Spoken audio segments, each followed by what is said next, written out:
Students, good evening all overs. Ved Mata Gayatri public शिक्षण संस्थान की ऑनलाइन क्लासेज में आपका हार्दिक स्वागत है। आज हम पढ़ेंगे कृषि विज्ञान की इकाई सेकंड हॉर्टिकल्चर, उद्यान विज्ञान, जिसका पहला लेसन है फल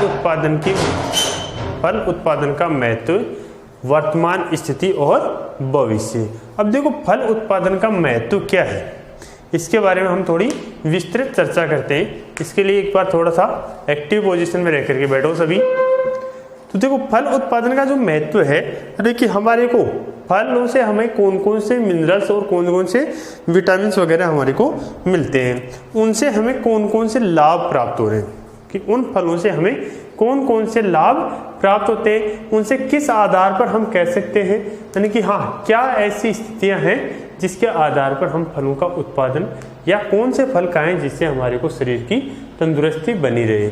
दूसरी आती है वर्तमान स्थिति।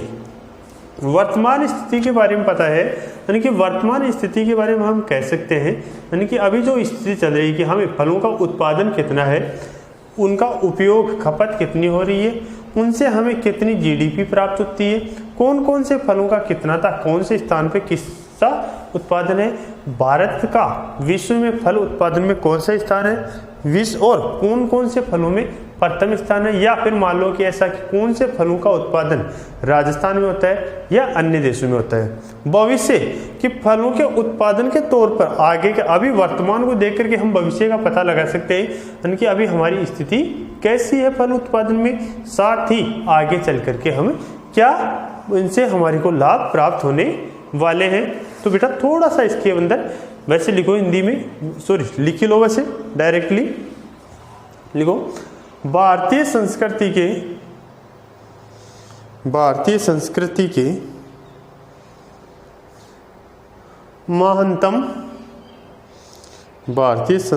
के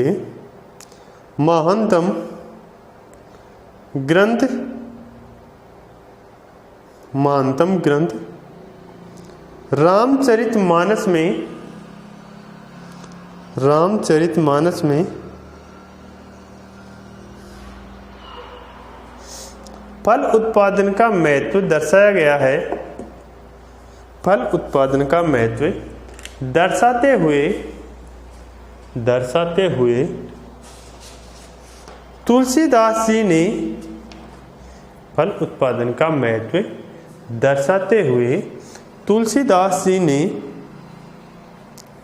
लिखा है,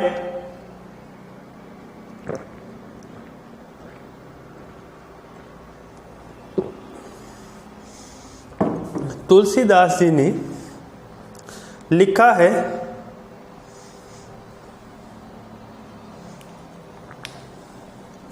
तो लिखो क्या लिखा है, सफल फूल फल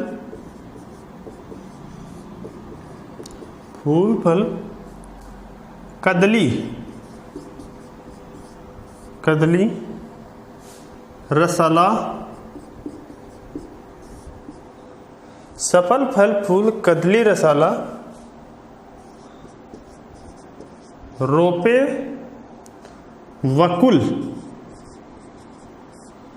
वकुल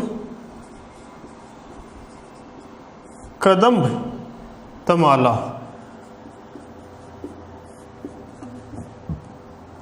अब देखो इसको समझो क्या कह रहा है, सफल फल फूल कदली रसाला, अर्थात कि वह व्यक्ति जो भोजन के रूप में फल और फूलों को अच्छी तरह से भोजन के रूप में प्रयोग करता है, रोपे वकुल कदम तमाला, तो वह क्या करता है कि अपने कदम ताल को अच्छे से मैनेज करके चलता है। अर्थात कि जो व्यक्ति फल फूल का अच्छे से उत्पादन, या मान लो कि जो भोजन के रूप में करता है, वो व्यक्ति क्या करता है, यानी कि हमेशा हष्ट पुष्ट रहता है और स्वस्थ व तंदुरुस्त रहता है।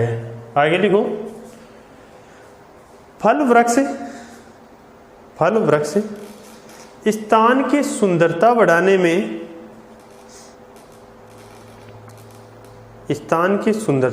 में, प्रदूषण दूर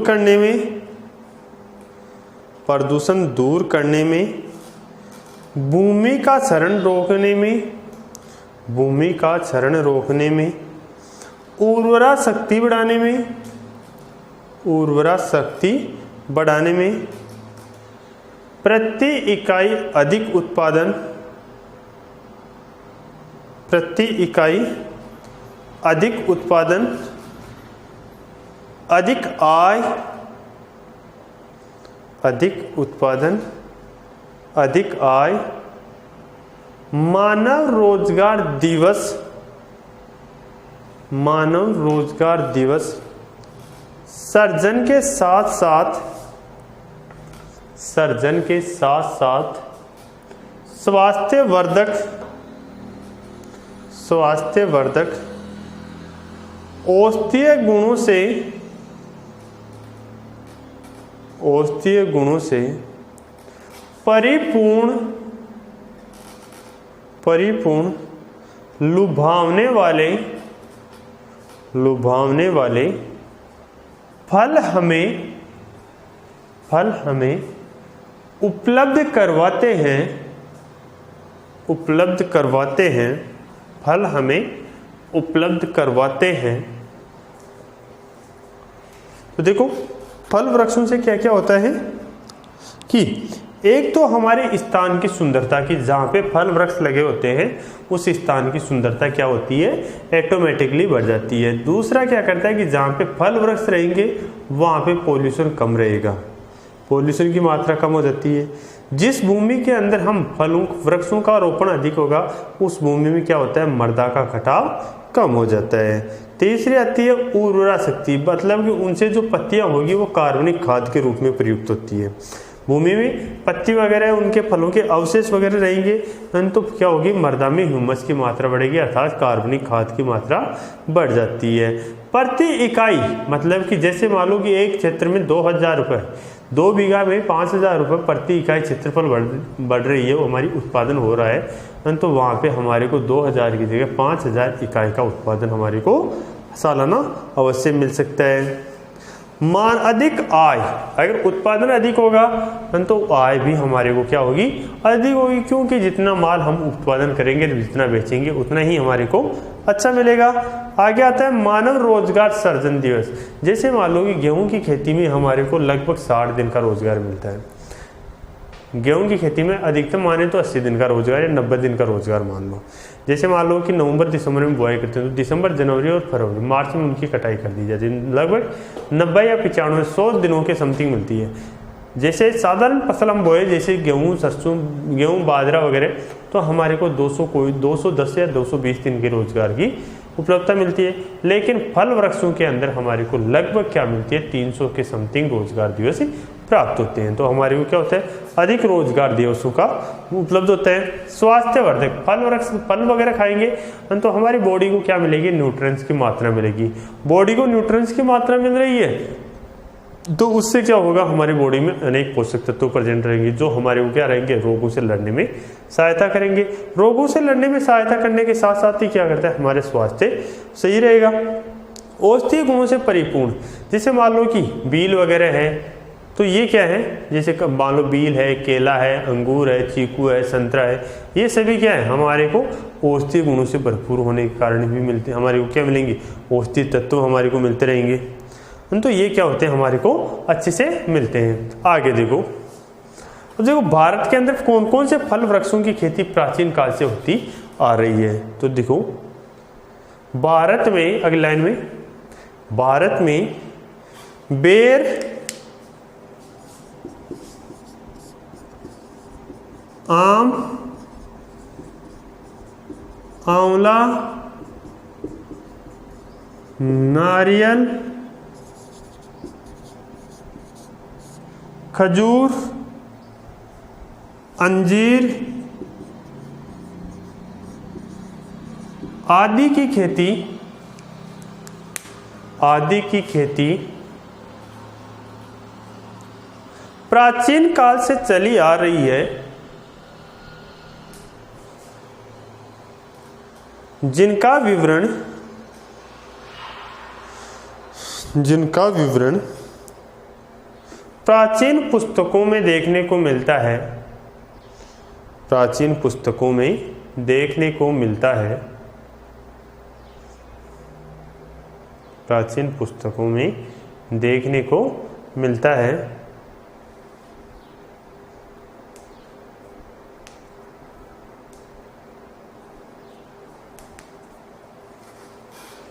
अगला लाइन लिखो, मुगल बादशाह अकबर ने दरभंगा बिहार, पूसा संस्थान भी कहां पर है? पूसा बिहार, गंडक नदी के किनारे, दरभंगा जिला, बिहार, जहां से पूसा संस्थान बाद में इसको कहां पे कर दिया था? IARI, Indian agriculture research institute, फिर Indian council of agriculture research institute, दोनों कहां पे हैं? दिल्ली में। पहले कहां था? भारतीय कृषि अनुसंधान परिषद और भारतीय कृषि अनुसंधान संस्थान, दोनों एक ही चीज कैंपस में संचालित है दोनों। वो भी थोड़ा सा याद रखा करो कि दरभंगा जिला रहा है तो यहाँ पे पहले कौन सी थी? पूसा संस्थान थी। पूसा नामक स्थान के ऊपर दरभंगा बिहार। ये पूसा है क्या? पूसा है क्या? पिप्स ऑफ यूएसए, पिप्स ऑफ यूएसए है। अब देखो आगे, पूसा संस्थान बिहार में। आगे देखो, बिहार में के पास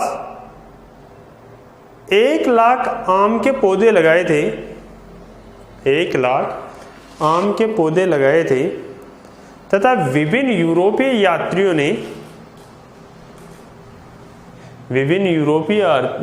ने भारत में विभिन्न फलों का प्रवेशन जैसे अनानास,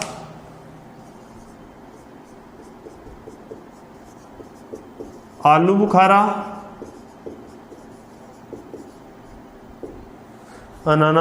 बुखारा, पपीता,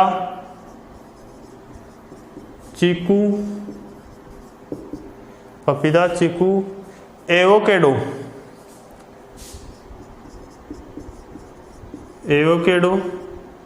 जो कि एग्रीकल्चर सुपरवाइजर में आया हुआ था, और अमरूद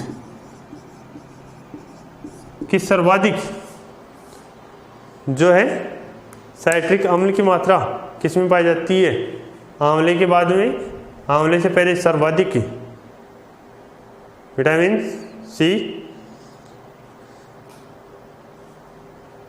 सी की मात्रा सर्वाधिक किसमें पाई जाती है? आंवले में। तो वहां पे एवोकेडो भी आता है कि साइट्रिक अम्ल की मात्रा सबसे ज्यादा, एस्कार्बिक अम्ल की मात्रा पाई जाती है। तो एवोकेडो एग्रीकल्चर में आया था, सुपरवाइजर में आया हुआ, क्यों नहीं? अमरूद आदि का प्रवेश जो है ये कहाँ पे हुआ था कि विभिन्न यूरोपीय यात्री, जैसे मान लो कि यूरोप से आए, अंग्रेज आए, यूरोपीय महाद्वीपों से आए थे, इंग्लैंड जो है महाद्वीप वहीं पर है, तो उन्होंने क्या करवाया कि इनका कि वहां से ये फल वृक्ष लाए, यहाँ पे इनका रोपण कर दिया और ये एनवायरनमेंट के अकॉर्डिंग यहाँ पे सेटलमेंट भी हो गए। आगे लिखो, वर्तमान परिवेश में प्रदूषण, कुपोषण व बेरोजगारी, प्रदूषण, कुपोषण व बेरोजगारी जैसी समस्याएं चरम सीमा पर है। इनके हल हेतु फल वृक्षों का व्यावसायिक स्तर पर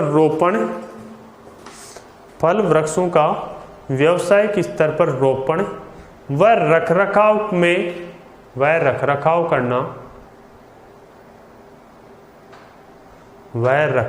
करना महत्वपूर्ण भूमिका अदा कर सकता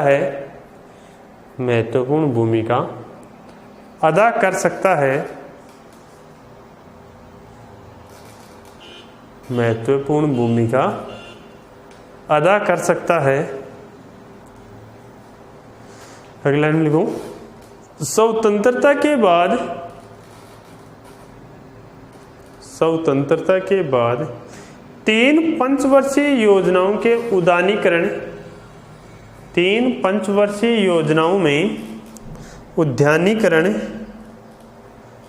पर कोई विशेष ध्यान नहीं दिया गया था, पर कोई विशेष ध्यान नहीं दिया गया था क्योंकि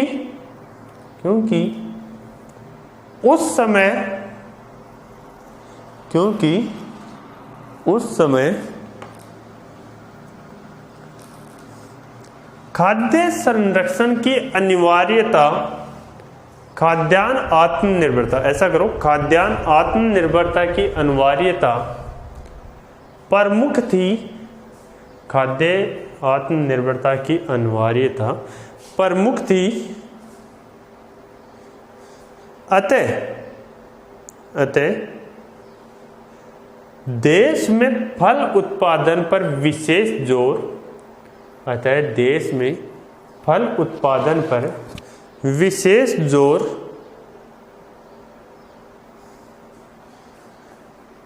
पांचवी पंचवर्षीय योजना में दिया गया।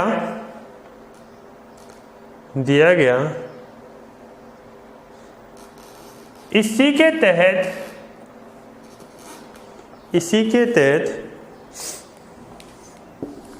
अखिल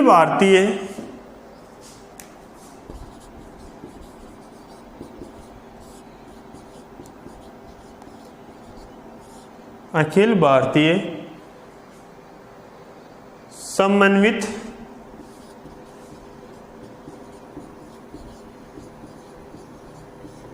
फल सुधार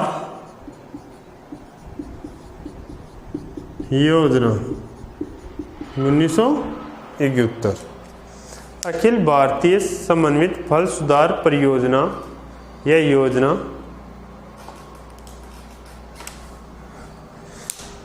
ही कर लो इसको, परियोजना 1971 से आरंभ की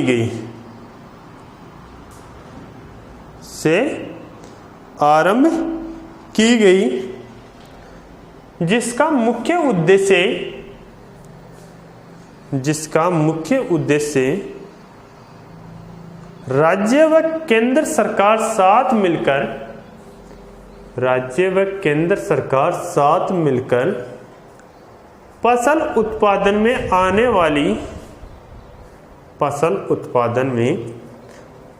वाली समस्याओं के सुधार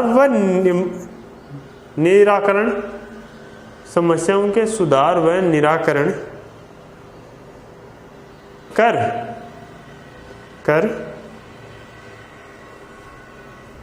फल उत्पादन में वृद्धि करना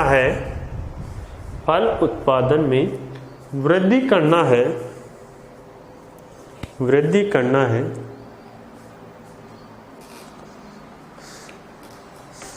अब हेडिंग लिखो, मानव, अगला लाइन लिखो,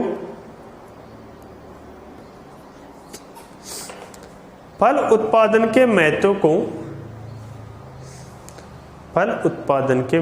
को निम्न श्रेणियों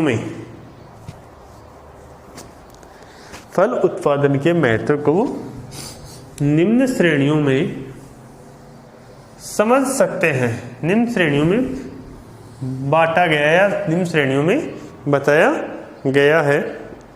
तो पहला है मानव आहार में महत्व।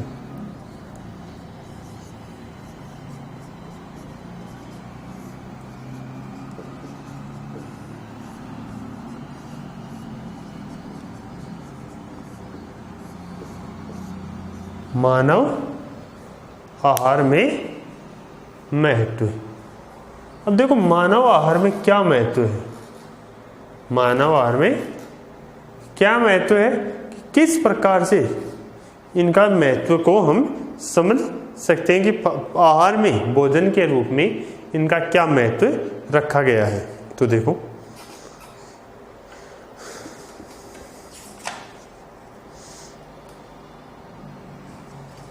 लिखो, अब देखो मानव आहार में क्या क्या महत्व है।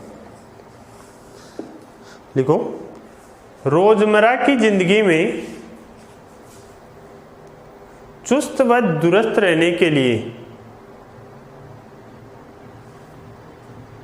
चुस्त व दुरुस्त रहने के लिए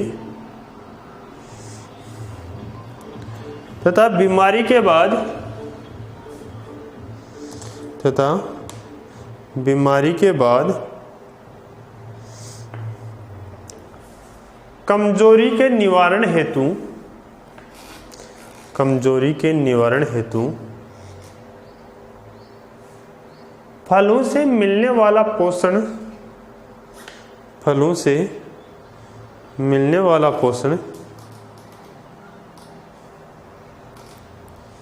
बहुत उपयोगी है,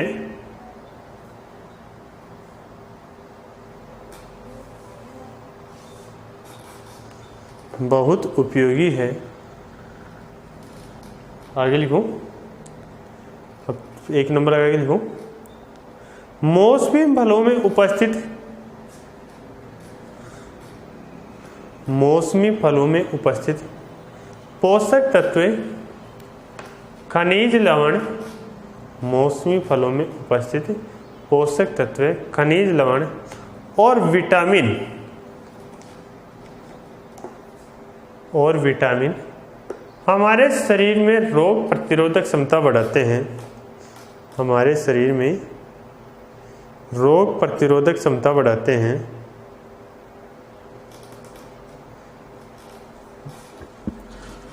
जिससे जिससे हमारा स्वास्थ्य, जिससे हमारा स्वास्थ्य स्वस्थ बना रहता है, स्वस्थ बना रहता है। जैसे जैसे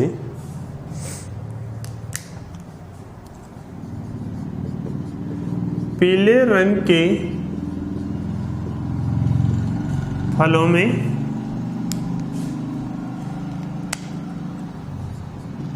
विटामिन ए की उपस्थिति पाई जाती है।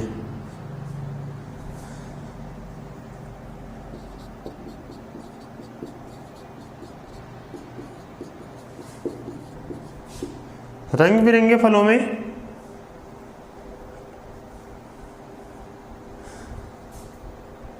एंटीऑक्सीडेंट,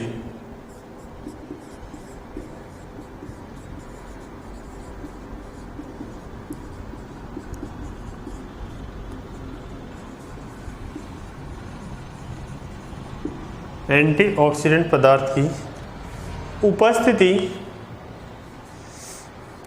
उपस्थिति कैंसर जैसी भयंकर बीमारी की रोकथाम में, कैंसर जैसी भयंकर बीमारी की, कैंसर जैसी भयंकर बीमारी की रोकथाम में सहायक है, कैंसर जैसी भयंकर बीमारी की रोकथाम में सहायक है, सहायक है। WHO के अनुसार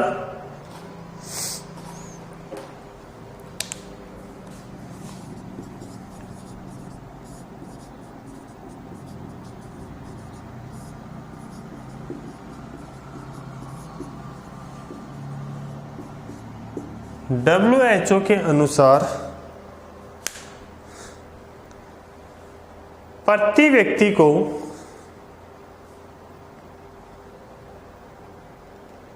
प्रति व्यक्ति को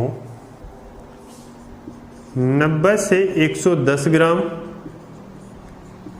फल प्रतिदिन भोजन में प्रयोग करना चाहिए, जबकि भारत में 172 ग्राम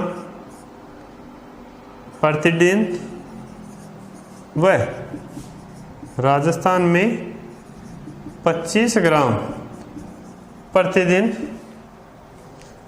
भारत में 172 ग्राम प्रतिदिन और राजस्थान में 25 ग्राम प्रतिदिन प्रति व्यक्ति फलों की उपलब्धता है, जो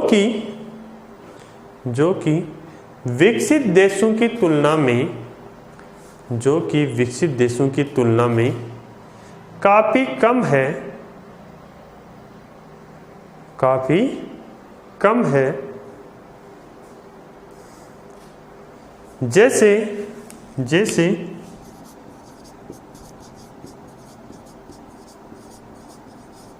स्विट्जरलैंड व अमेरिका में क्रमशः, स्विट्जरलैंड व अमेरिका में क्रमशः 419 व 223 ग्राम प्रति व्यक्ति प्रतिदिन फलों की उपलब्धता है, फलों की उपलब्धता है।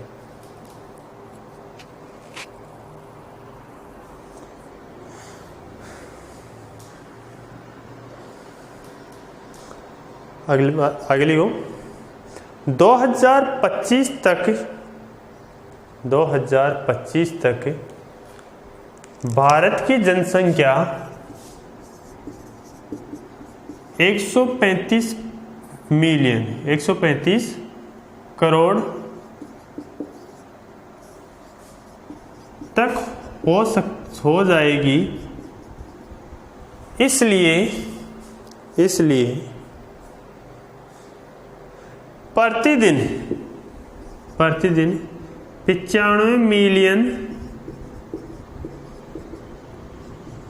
टन फलों की आवश्यकता है, 95 मिलियन टन फलों की आवश्यकता है, जिसके लिए सुनहरी क्रांति की आवश्यकता है, जिसके लिए सुनहरी क्रांति की आवश्यकता है।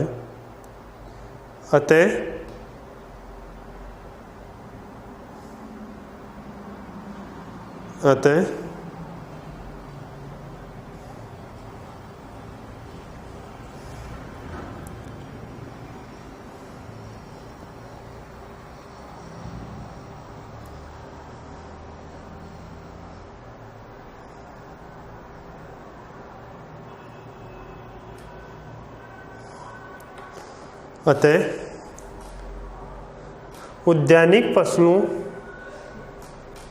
उद्यानिक फसलें परंपरागत फसलों की तुलना में अधिक आमदनी पोषणता व आजीविका सुरक्षा प्रदान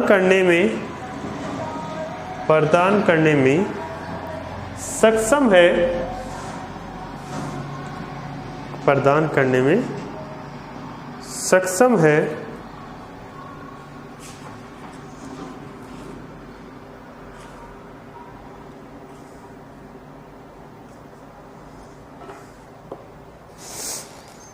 देखो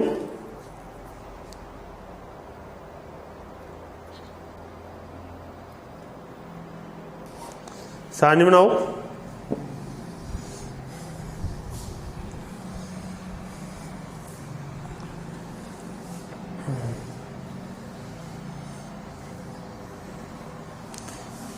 सारणी बनानी है अपने को, तो लिखो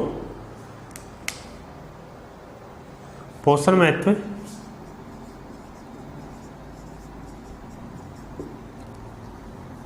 क्रम संख्या,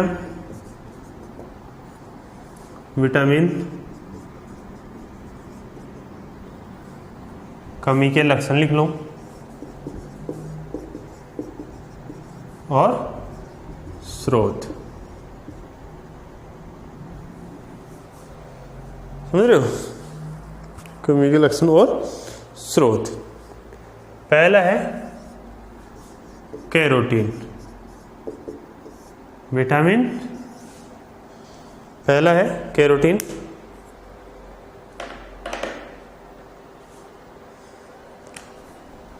पहला लक्षण है इसकी कमी के लक्षण में रतौंधी रोग,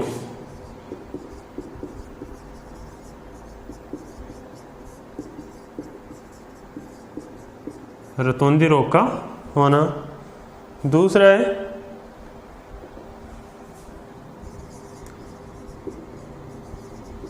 आंखों पर सफेद दाग,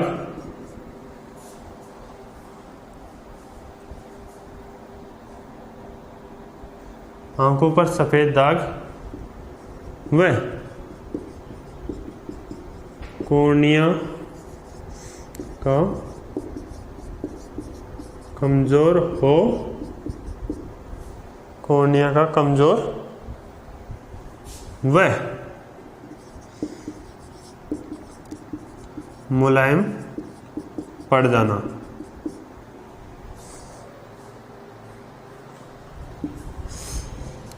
स्रोत है आम, पपीता, कटहल और एवोकेडो। दूसरा है B1 या थाइमिन, बेरी रोग,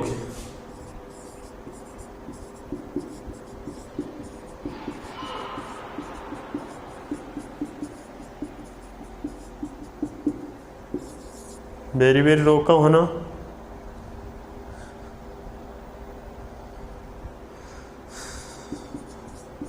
शरीर कमजोर, भूख कम लगना,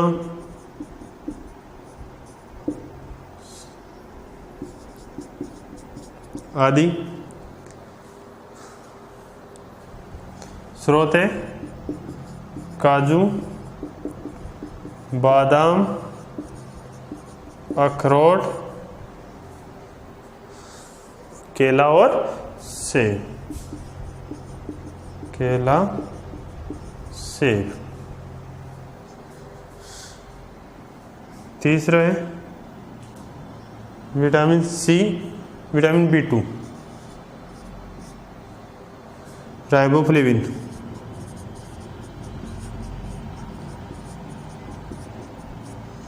राइबोफ्लेविन। इसमें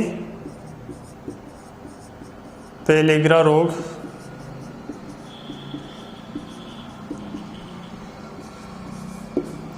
पेलेग्रा रोग का होना, जिसमें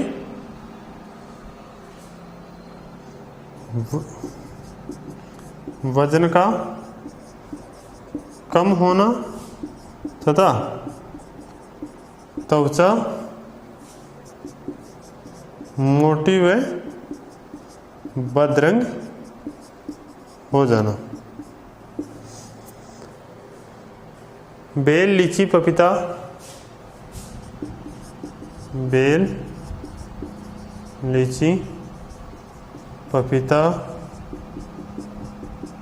अनानास और बेल, लीची, पपीता, अनानास और अनार।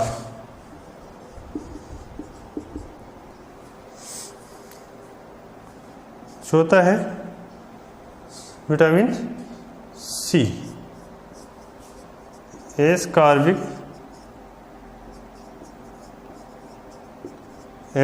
अम्ल, स्कर्वी रोग।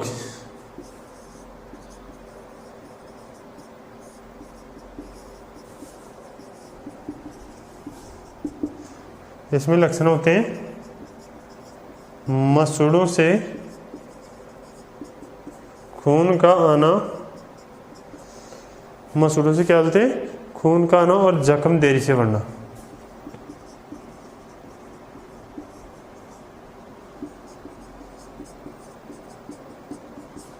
जख्म का देरी से बढ़ना। बारबेंडस चेरी,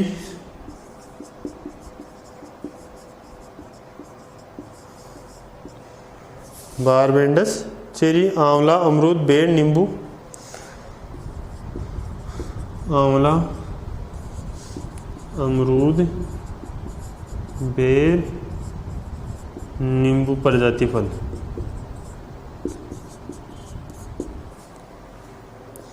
नींबू की प्रजाति के फल।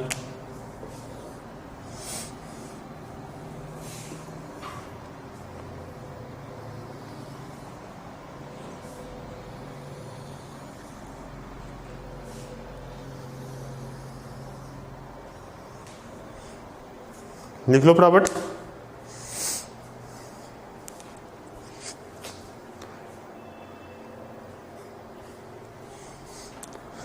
लिखो ये फटाफट।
लिख लिया बेटा, जल्दी करो बेटा इसको।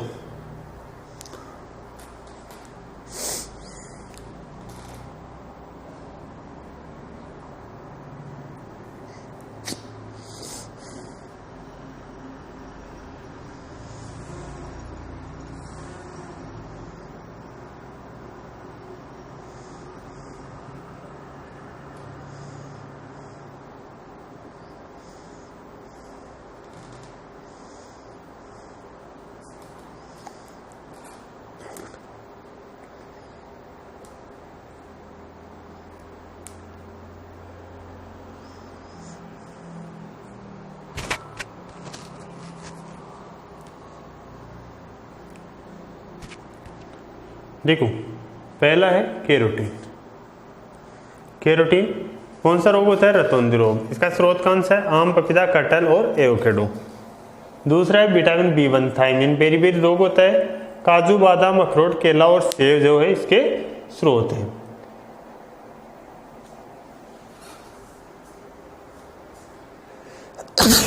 सॉरी, विटामिन तीसरा है विटामिन बी2 राइबोफ्लेविन। इसे पेलेग्रा रोग होता है, मतलब कि त्वचा वजन क्या हो जाता है? कम हो जाता है, त्वचा मोटी होकर के बदरंग हो जाती है। स्रोत है बेल, लीची, पपीता, अनास और अनार। चौथा है विटामिन सी। स्कर्वी रोग होता है। इससे कौन सा रोग होता है? स्कर्वी रोग, जिसमें मसूड़ों से खून का आना, जख्म देरी से बढ़ना इसके मुख्य लक्षण है। लिख लिया? अब आगे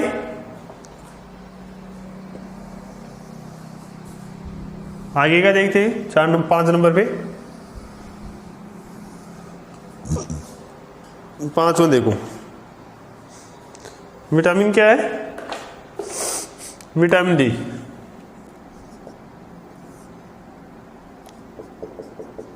विटामिन डी, अर्गोस्टेरोल।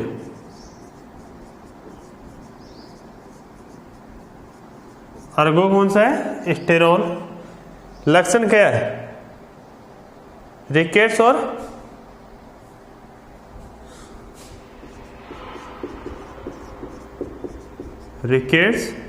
व ओस्टोमलेशिया।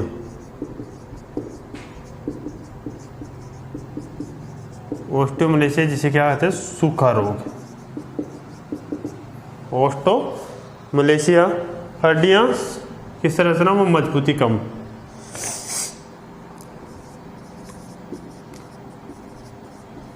हड्डियों की संरचना व मजबूती कम हो जाती है।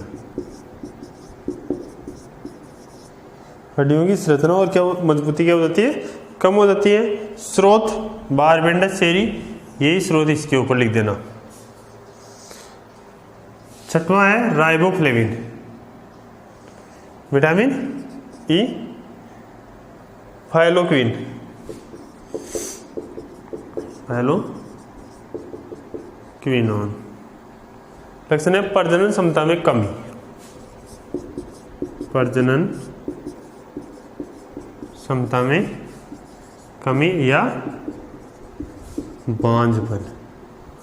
इसके जो लक्षण है कटहल और बादाम,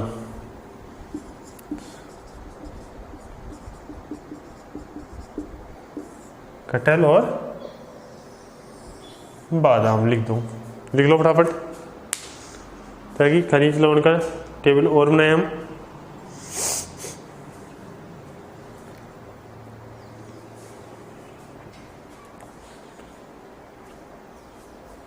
कटहल और बादाम।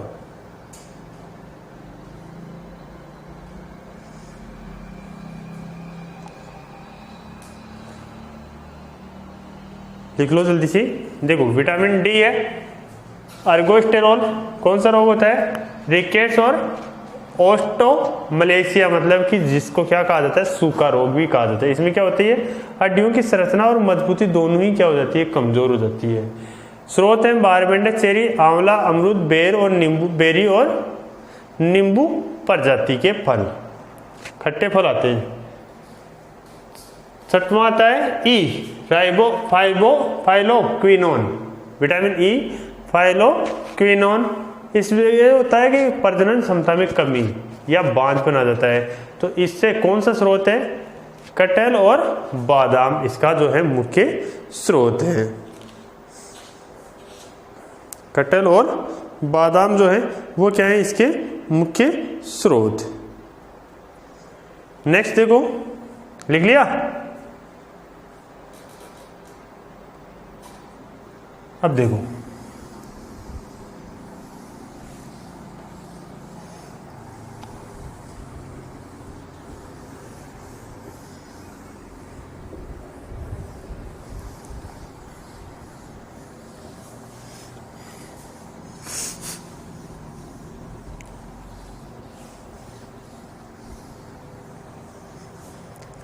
देखो खनिज लवण सारणी, खनिज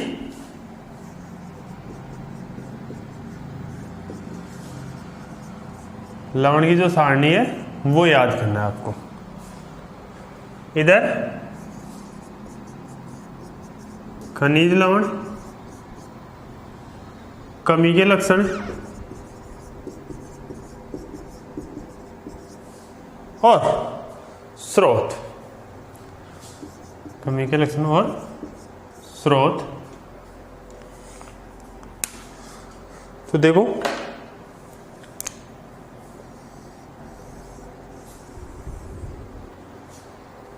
पहला है कैल्शियम।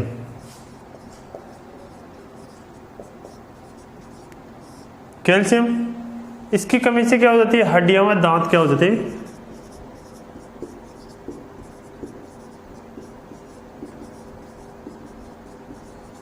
कमजोर हो जाते हैं। हड्डियां और दांत क्या हो जाते हैं, कमजोर हो जाते हैं। स्रोत है फालसा, नींबू, फालसा, नींबू, बेर, बेल, सीताफल, बेल, सीताफल, इमली,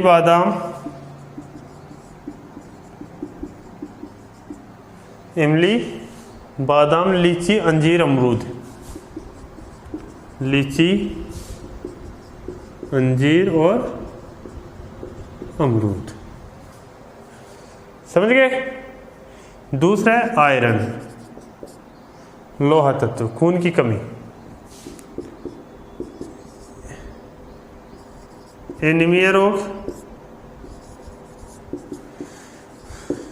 खून की कमी हो जाती है।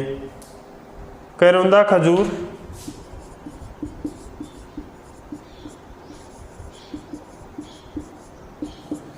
कौन कौन से रोग होते हैं, करौंदा, खजूर, दाग, अमरूद, फालसा।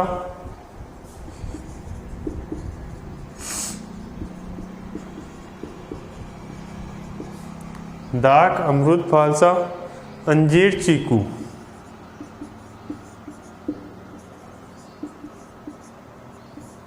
अंजीर और चीकू। नेक्स्ट आता है आयोडीन। आयोडीन क्वार्टर या घेंगा रोग, जिसमें क्या होती है, जिसमें गर्दन फूल जाती है। गर्दन क्या होती है, फूल जाती है।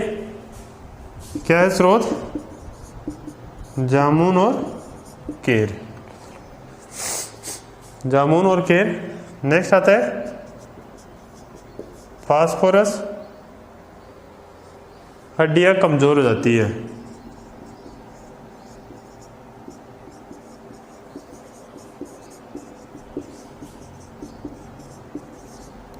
हड्डियां क्या हो जाती है, कमजोर हो जाती है।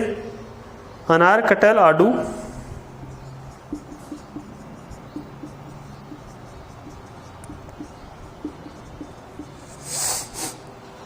अनार, कटहल, आड़ू, पपीता,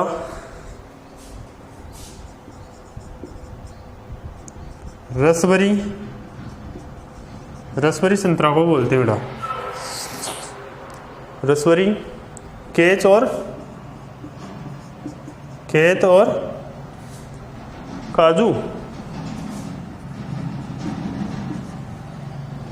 खेत और काजू। नेक्स्ट आता है कार्बोहाइड्रेट।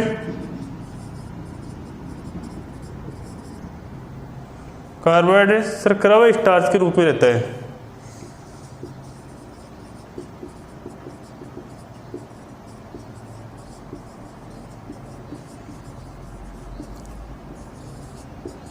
जो क्या करता है, ऊर्जा प्रदान करता है। ऊर्जा प्रदान करता है। कौन सा है, केला, खजूर और कटहल, सॉरी एवोकाडो।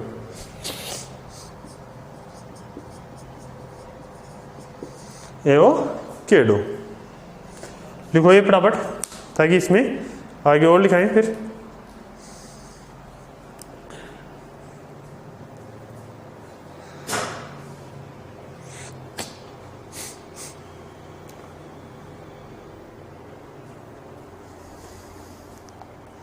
लिख लो कैल्शियम।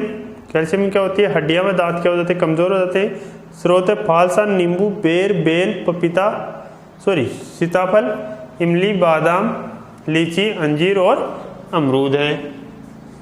फिर आता है लोहा, एनीमिया रोग, जो इसमें क्या होती है, आयरन से खून की कमी हो जाती है, मतलब हीमोग्लोबिन में आयरन की मात्रा कम हो जाती है, रक्त पतला हो जाता है।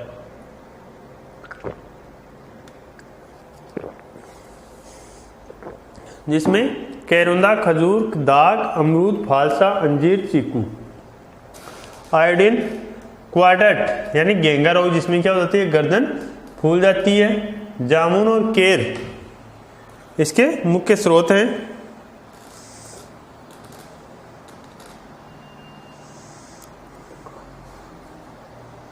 जामुन और केर क्या है, इसके मुख्य स्रोत हैं।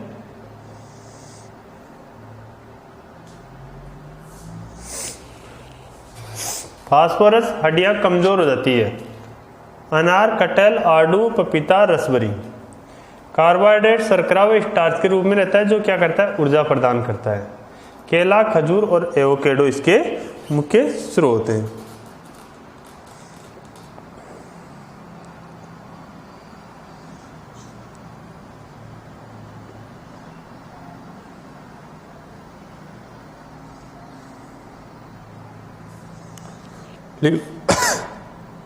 लिखो बेटा जल्दी से।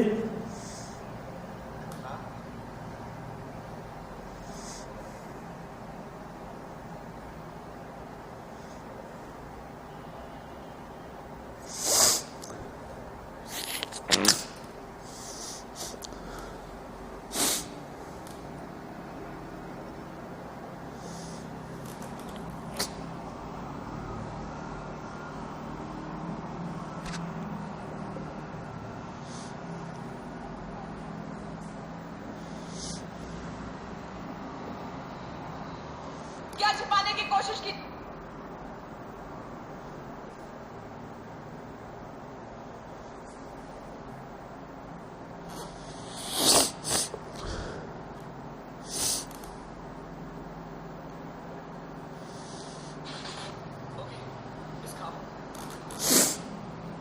लिख लिया?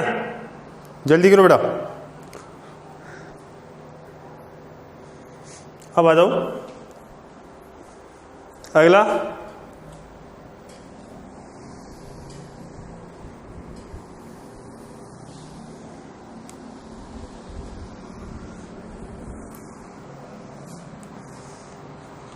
अब देखो वसा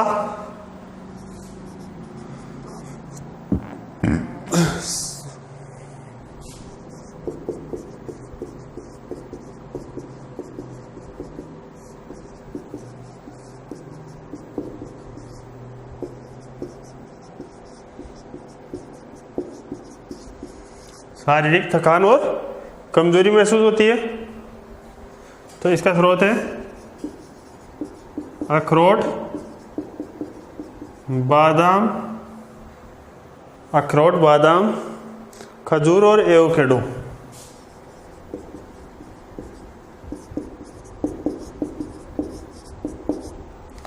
खजूर और एवोकेडो।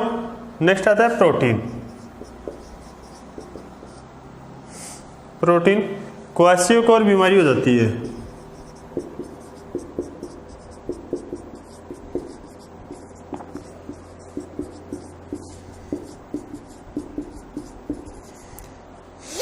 क्या हो जाती है? क्वाशियोकोर बीमारी। स्रोत है काजू, सीताफल,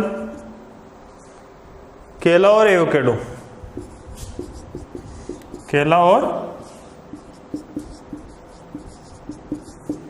एवोकेडो लिख लो ये भी फटाफट, ताकि हम आगे स्टार्ट करें। इसके बाद में एक सारणी है, वो नॉर्मली आप किताब से बना लेना, क्योंकि उसमें से आज तक तो क्या है क्वेश्चन कभी पूछा नहीं गया है। तो एक बार पोषक तत्वों की इंपॉर्टेंस आप बता लेना कि कौन से पोषक तत्व में कितना मात्रा में या कितनी प्रतिशत ये तत्व पाए जाते हैं। समझ रहे हो?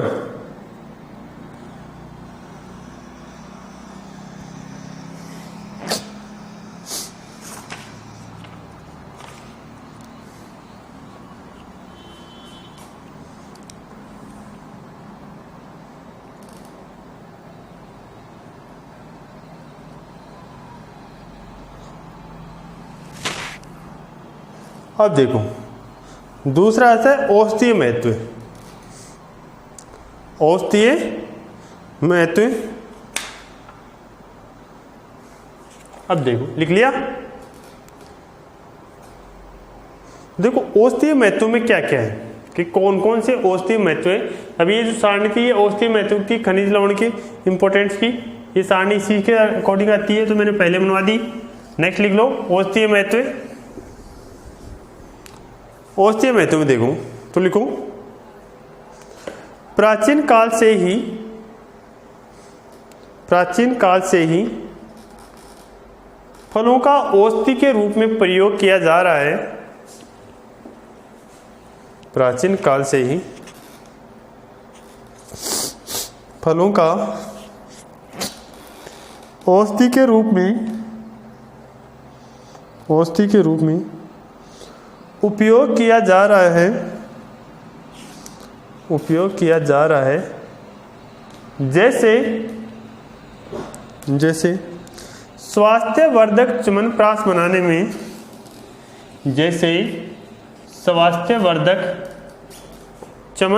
बनाने में आंवले का उपयोग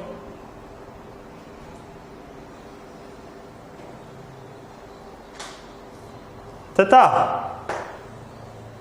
च्यवनप्राश बनाने में आंवले का उपयोग, च्यवनप्राश बनाने में किसका है? काली मिर्च, आंवला।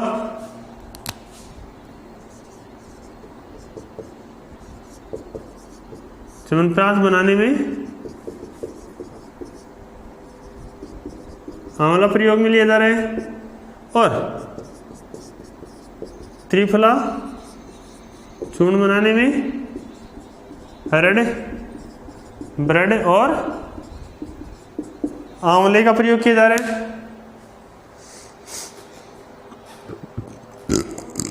त्रिफला चूर्ण बनाने में हरड़ बरड़ आंवले का उपयोग किया जाता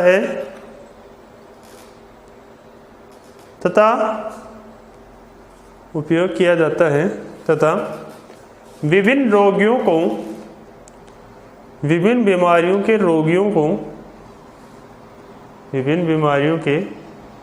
रोगियों को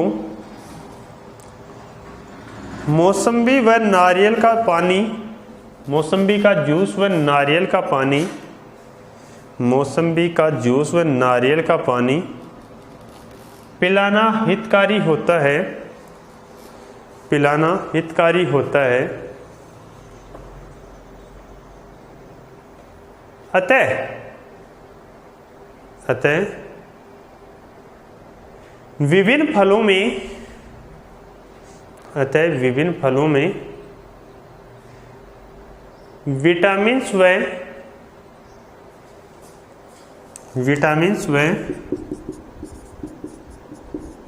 एंटीऑक्सीडेंट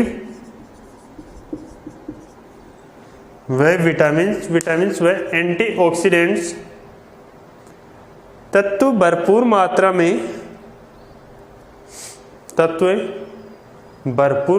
में पाए जाते हैं। एंटीऑक्सीडेंट तत्व भरपूर मात्रा में पाए जाते हैं जो हमारे को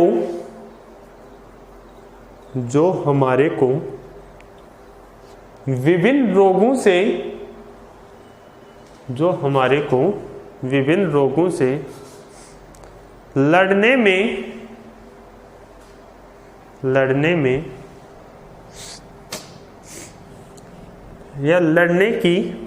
लड़ने की क्षमता प्रदान करते हैं। विभिन्न रोगों से लड़ने की क्षमता प्रदान करते हैं।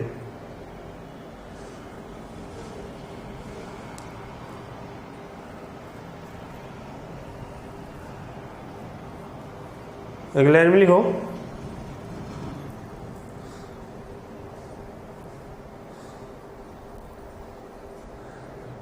नेक्स्ट पॉइंट लिखो आर्थिक महत्व।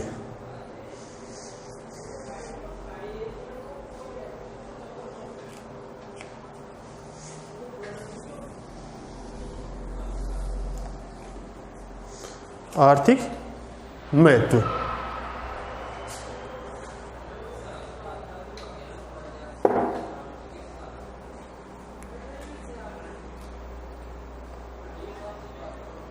आर्थिक महत्व। नेक्स्ट पॉइंट देखो, नेक्स्ट 3 नंबर पॉइंट डालो।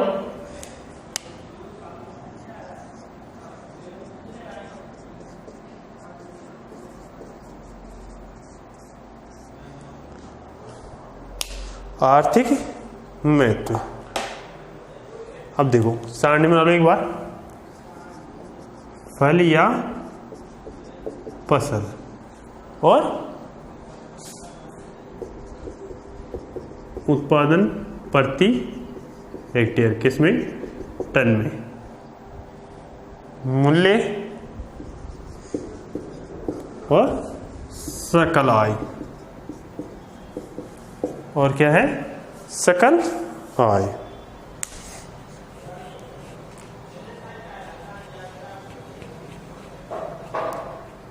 मूल्य और सकल आय। अब देखो गेहूं उत्पादन होता है 4 टन प्रति हेक्टेयर। 16,000 रुपये इसका मूल्य है। तो 16 चौक 64,000 रुपये इससे एक सालाना प्रति हेक्टेयर 4 टन होता है, जो कि 16,000 रुपये प्रति बीघा का 1 टन का होता है। और ये आगे जाकर कितना हो जाता है? लगभग 64,000 रुपये पूरी एक साल की आय होती है। आम उत्पादन होता है 8.43 टन प्रति हेक्टेयर। मूल्य है 10,000 रुपये। तो ये कितना हो जाएगा 84,300 रुपये, 300 रुपये प्रति वर्ष। केला जो है वो होता है 30 क्विंटल 30.24 टन प्रति हेक्टेयर होता है। 4,000 रुपये प्रति टन के हिसाब से इसका मूल्य होता है, तो 1,20,960 रुपये होता है। 960 रुपये इसकी मूल्य हो जाता है। पपीता 21.83 टन प्रति हेक्टेयर होता है। 5,000 रुपये प्रति टन के हिसाब से इसका मूल्य होता है, तो 1,09,150 रुपये प्रति वर्ष इसकी आय होती है। अंगूर 16.95 टन होता है, 12,000 रुपये इसका मूल्य होता है, तो 2,03,400 इसका मूल्य हो जाता है। उतारो ये सारणी।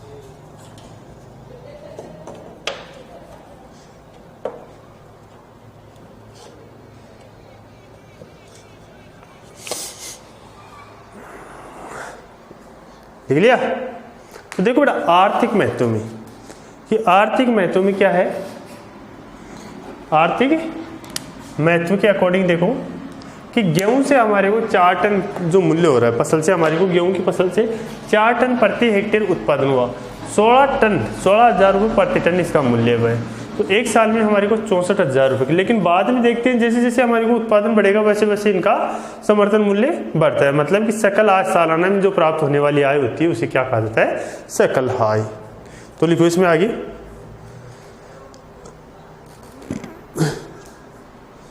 लिखो खाद्यान्न की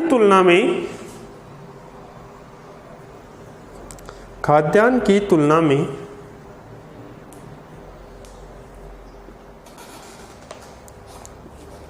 फलों की खेती प्रति हेक्टेयर, फलों की खेती से प्रति हेक्टेयर, फलों की खेती से प्रति हेक्टेयर अधिक आय प्राप्त होती है, अधिक आय प्राप्त होती है तथा एक वर्ष में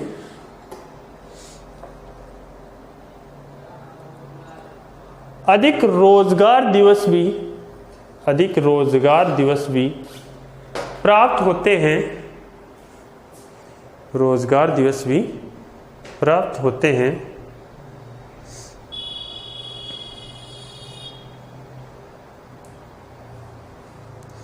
नेक्स्ट लाइन में लिखो, फलों का विश्व निर्यात बाजार में, फलों की विश्व निर्यात बाजार में हमारे देश की भागीदारी 0.3% है, 0.3% है।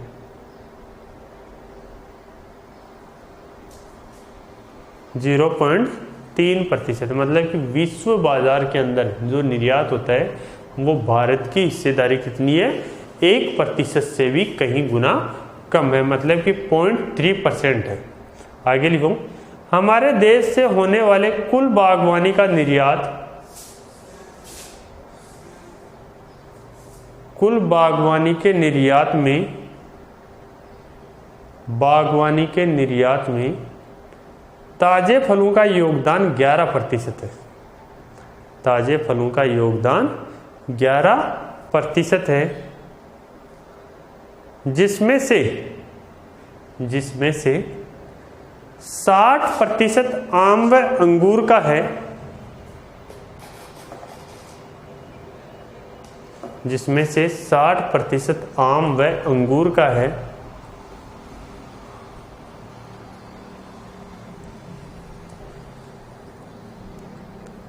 अगला लिखो, राष्ट्रीय स्तर पर राजस्थान की हिस्सेदारी 1% है, 1% है। अब देखो कि प्रति इकाई हमारे को अधिक उत्पादन प्राप्त होता है। एक तो प्रति इकाई क्या है, अधिक उत्पादन प्राप्त होता है। दूसरा क्या है कि राष्ट्रीय स्तर पर मतलब कि इंटरनेशनल लेवल के ऊपर जो है कि विश्व निर्यात बाजार में भारत की जो हिस्सेदारी है 0.3% है, 0.3% है। अब उस हिस्सेदारी में भी 60%, अगर 0.3 का 60% देखा जाए तो वह हिस्सेदारी भी किसकी है, आम और अंगूर की है। और हमारे राष्ट्रीय स्तर पर इंडिया लेवल के ऊपर भी अगर राजस्थान की बात की जाए तो मात्र 1% हिस्सेदारी राजस्थान की निर्यात होता है। मतलब कि राजस्थान में जो फलों का उत्पादन होता है उसका हम सिर्फ 1% ही किसका कर पाते हैं, बाजार में निर्यात, राष्ट्रीय स्तर पर निर्यात कर पाते हैं। तो लिख लिया। अब देखो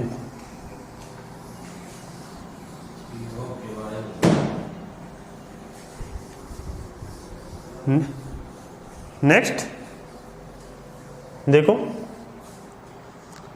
रोजगार सर्जन, चार्ट बनाओ रोजगार सर्जन का।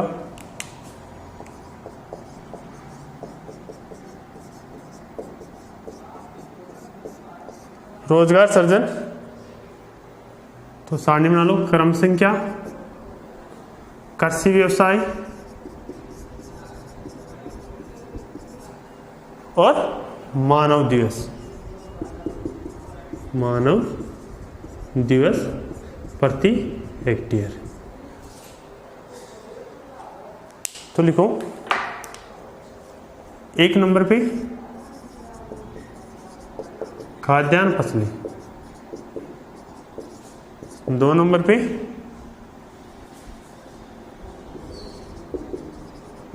खाद्यान्न फसलें, 2 नंबर पे फल फसलें, 3 नंबर पे सब्जी फसलें और 4 नंबर पे पुष्प व औषधि।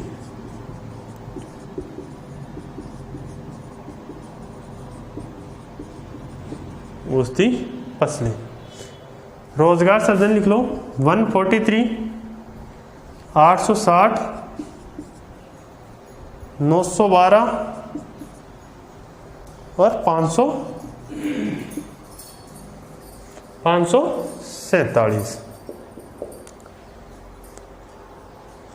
लिखो फटाफट।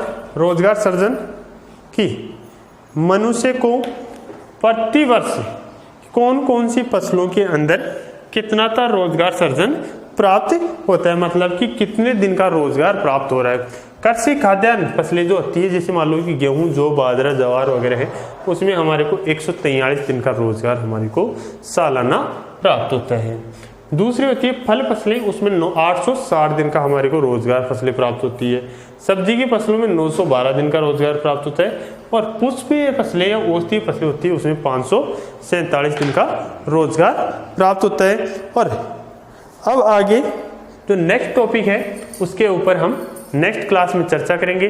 तब तक के लिए जय हिंद, जय भारत।